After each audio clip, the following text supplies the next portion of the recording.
Alors, je suis très très heureux de te voir, parce que d'abord, Snap suscite une énorme curiosité, et pas que chez mes enfants. Je suis très très content que je t'accueille aussi. Euh, Nous, je crois que la première question qu'on s'est posée en tant que views, en fait, quand on a su que tu venais, c'est se dire, je suis pas sûr que ça soit clair pour tout le monde de ce qu'est une caméra compagnie. Est-ce que tu peux nous expliquer ce qu'est une caméra compagnie? Alors une caméra compagnie, d'abord pour vous expliquer, c'est l'appellation qu'a donnée Evan Spiegel, notre fondateur, en opposition à des gens qui voudraient que Snapchat soit un réseau social. Et donc une caméra compagnie, c'est finalement une entreprise, une société qui fournit des services à la Gen Cam, la génération des gens qui utilisent la caméra de leur smartphone comme entrée dans le monde en fait, et qui ont complètement changé leur rapport à la photo. Vous voyez sur l'écran derrière moi l'ensemble des fonctionnalités que Snapchat propose via la caméra de l'appareil photo. Donc effectivement, c'est une manière de communiquer avec le monde qui est totalement différente. Pour nous, notre génération, c'est assez surprenant. Moi, je suis un photographe amateur. La photo, pour moi, ça sert à stocker des souvenirs, en fait. C'est de capter un moment et de le conserver le plus longtemps possible. Et généralement, on ne les regarde plus, etc. La nouveauté introduite par l'utilisation de la caméra et de Snapchat, c'est d'utiliser la photo et la vidéo comme outil de communication, comme langage. Et donc, effectivement, c'est assez contre-intuitif de se dire pourquoi faire disparaître une photo, ça n'a plus de valeur du coup, puisque c'est censé être un support mémoriel. Mais donc, le propos de la caméra, de l'utilisation de Snapchat et du fait que ce soit éphémère, c'est de transférer finalement l'oralité, ce qu'on est en train de vivre là en ce moment, dans le monde digital. Moyen de communication, de rentrer dans le monde. Et Alors, évidemment, maintenant, en plus, puisqu'on a des fonctionnalités qui arrivent tous les jours, ça devient en plus un moyen d'explorer le monde, avec notamment la réalité augmentée, etc. donc, vous êtes une caméra compagnie. La deuxième question qu'on s'est posée, et je pense qu'il intéresse pas mal de directeurs marketing dans la salle, c'est OK, je vois le phénomène. Moi, de mon côté, comment je peux être ou comment je peux devenir une caméra brand? Alors c'est vrai, quand on est sur une plateforme conversationnelle comme ça, Snap, c'est pas un feed d'actualité comme un réseau social, ce sont des gens qui échangent des messages principalement et qui découvrent le monde sur la partie Discover avec des médias. Euh, euh, il faut adapter la manière dont on conçoit en fait sa place en tant qu'entreprise au sein de cette conversation. Et donc on reprend l'image de nous deux en train de discuter. Une publicité sur Snapchat, c'est une marque qui vient s'asseoir ici et qui va prendre la parole à un moment donné. Il faut qu'elle soit pertinente. Et donc les manières d'être pertinentes, vous le voyez par exemple avec la lens Coca-Cola qu'on a fait au moment de la Coupe du Monde. Philippe n'est pas dans la salle, parce que je voulais le remercier en même temps. Cette lens, en fait, était une manière d'exprimer son amour en fait, pour l'équipe de France. Et c'est une lens qui activait en fait, le nom du fan, qu'on retirait du compte, à partir du moment où les cris du fan atteignaient un certain nombre de décibels. Tu vois, donc c'est une manière de montrer son amour pour l'équipe de France. Les deux autres à droite, Afflelou comme Ford, sont des moyens de faire finalement une découverte d'un produit en utilisant la réalité augmentée. On en est encore à une phase de développement en fait, de ces techniques, et donc il y a un effet de découverte qui est assez incroyable. De pouvoir placer une voiture comme ça dans la rue et même rentrer dedans virtuellement avec juste l'écran de son smartphone, ce sont des expériences en fait, que proposent les marques qui du coup s'insèrent dans la conversation. Ces lens-là ont extrêmement bien marché, elles ont été beaucoup partagées par nos utilisateurs d'ailleurs. D'accord, donc une manière d'initier les conversations via la caméra, et d'échanger, de susciter un échange. Alors j'ai un autre sujet qui nous intéresse énormément parce que en fait, j'ai découvert en lisant certains livres d'un certain Emmanuel Durand qui s'appelle L'attaque des clones, que vous étiez d'abord un amoureux du contenu, vous étiez préoccupé énormément de la diversité culturelle au moment où vous étiez VP chez Warner Bros, c'est ça?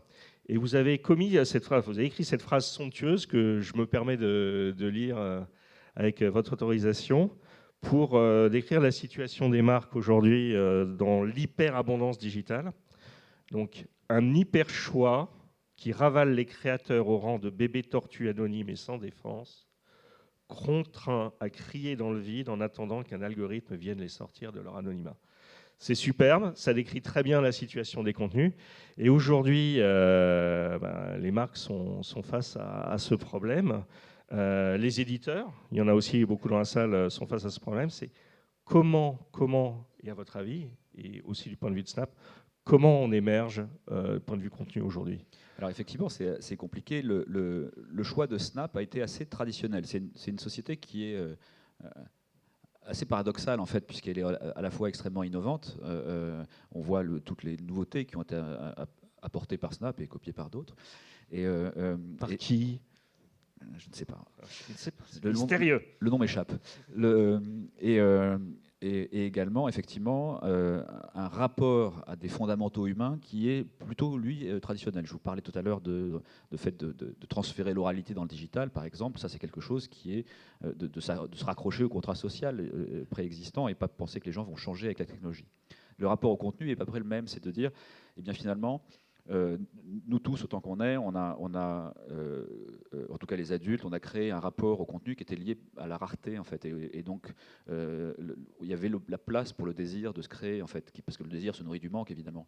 Et donc dans ce monde d'abondance, de surabondance, d'hyper choix, effectivement, ça devient très difficile de faire émerger des choses. Alors, il y a un autre élément qui vient en plus rajouter un peu de perversité là-dedans, c'est évidemment la socialisation du média, et nous, on ne veut pas du tout mélanger ces deux éléments, le média et le social, puisqu'on a vu effectivement avec aussi bien le Brexit que les élections et la poussée des populismes, à quel point les bulles de filtre, l'algorithmie, la viralisation des fake news, etc., sont rendues possibles en fait par justement ce mélange entre ces deux valeurs. Séparation du média du social. Ça, c'est important comme point. En fait, c'est le redesign de Snapchat qui nous a été beaucoup reproché par nos utilisateurs. Ça a été de mettre les messages, les échanges entre les amis d'un côté et les contenus de l'autre. On est revenu un peu là-dessus. Maintenant, on est sur des modes de comportement, messagerie d'un côté, découverte du monde de l'autre. Donc les stories sont venues sur la partie droite de l'application.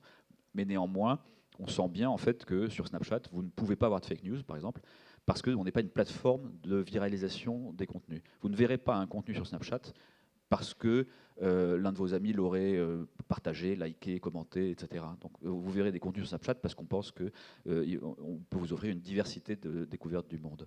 Et en faisant ça, on a sélectionné une poignée simplement d'éditeurs pour être nos éditeurs Discover partenaires, de manière à les préserver, en fait, à préserver cette parole. On peut dire quelque part que vous réouvrez la serendipity plutôt que de la contraindre. Oui, c'est la grande difficulté, on va dire, de cette abondance, de cet hyper choix. On a effectivement dans nos mains, avec un smartphone, on a la bibliothèque de Babel, on a tout ce qui a été pensé par le cerveau humain depuis des années. Et tout le monde regarde Game of Thrones et tout le monde écoute Rihanna. Donc ça veut dire qu'il y a un petit problème quelque part de curation. Donc effectivement, grand enjeu des diffuseurs de contenu, dont nous sommes, c'est de recréer effectivement cette surprise heureuse de découverte de quelque chose qui ne nous était pas forcément destiné. La fameuse surprise heureuse. Donc on a parlé, on a compris pourquoi vous étiez une caméra compagnie, on a parlé des caméras brands, ce qu'elles devaient faire, on a parlé des nouveaux modes de découverte du contenu.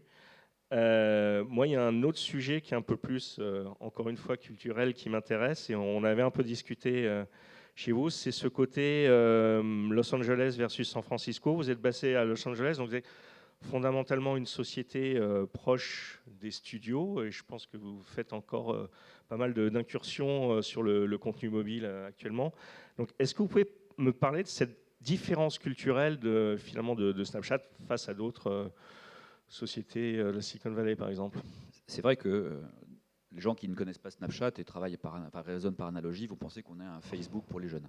Alors déjà, on n'est pas si jeune que ça, puisque les 4/5 de notre audience a maintenant plus de 18 ans. Donc on commence à prendre de l'âge. Ouais. Et par ailleurs, effectivement, on n'est pas une boîte technologiste. On ne fait pas partie de la Silicon Valley. Les fondateurs ont choisi de s'installer à Los Angeles, dans la patrie des médias, plutôt que dans la patrie de la tech, parce que ça questionne notre approche du monde finalement. Je trouve que les boîtes de la tech qui sont purement dans la tech, et Dieu sait si effectivement dans mes fonctions précédentes, j'avais beaucoup travaillé à essayer de faire rentrer la tech, ou en tout cas de la faire comprendre par les industries de l'entertainment, autant ces industries de la tech qui ont une approche purement technologiste des problèmes du monde ratent quelque chose, et on le voit avec les effets pervers que ça crée. Donc cet ancrage dans les médias préfigure ce que peut devenir finalement l'avenir des médias grâce au mobile. Oh, c'est sympa, vous avez parfaitement tenu le temps. Et moi, je propose que vous reveniez nous parler des futurs contenus que vous êtes en train de créer avec pas mal de beaux studios. Avec plaisir, merci Patrick. Merci Emmanuel. Merci à tous.